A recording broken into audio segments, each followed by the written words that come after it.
miles an hour. When the terror attacks happened in 9/11, aircraft around the world were grounded, with 6,600 people stuck for days in Newfoundland. Well, these people practically relived that when their plane was forced to make an emergency medical stop. As they explained to Stephen Fadium, a trip that was supposed to take 6 hours took a lot longer. A 6-hour flight turns into a 3-day odyssey for more than 200 passengers, including America's top cardinal. United Flight 23 from Newark to Dublin was forced to make an emergency landing in Newfoundland, Canada, after a passenger suffered a stroke.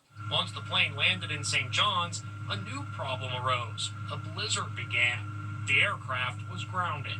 Matt and Tammy were on their way to Dublin to celebrate Valentine's Day after getting engaged. They thought it would be at most an hour or two delay on the ground, and then they'd be off to the Emerald Isle. But those hours turned into a day, and then another, and then another.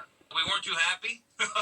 There was also a VIP on board, New York's Cardinal, Timothy Dolan. Matt took video on a shuttle bus. You can see the Cardinal in the background. We were in line for the bus to the hotel, and I turned around, and Cardinal Dolan was behind me, and I said, Cardinal Dolan. Once the local parish heard the highest-ranking Catholic in America was stuck on their island, they invited him to say Mass on Sunday morning. We thought we were strangers, and here we feel at home. He also blessed Tammy's engagement ring.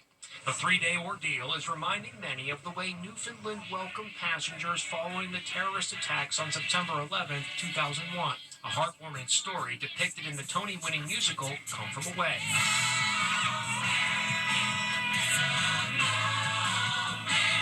Matt and Tammy are finally in Ireland. They say their adventure reminds them of something else. Every Hallmark movie ends the same. There's a blizzard and they're stuck and you can't get out. And was like, I love Hallmark movies. This is just like our own personal Hallmark movie.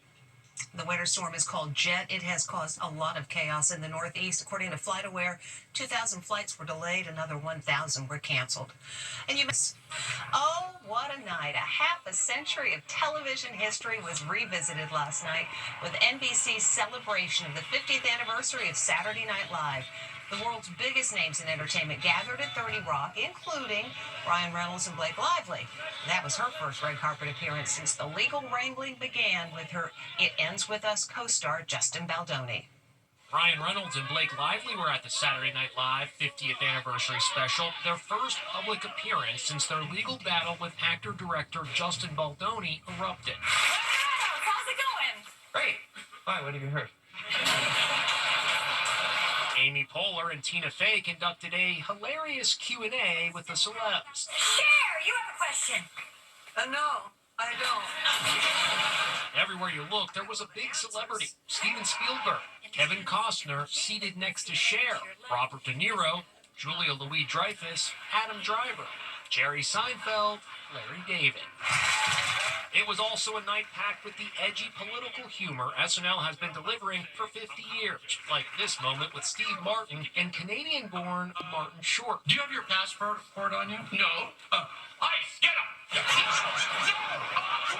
Tom Hanks' turn as Doug, a Trump voter, offended some. No.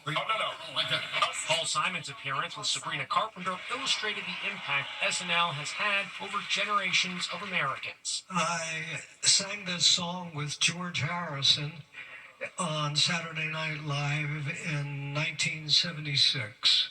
I was not born then, and neither were my parents. Over the years, Saturday Night Live has won 101 Primetime Emmy Awards.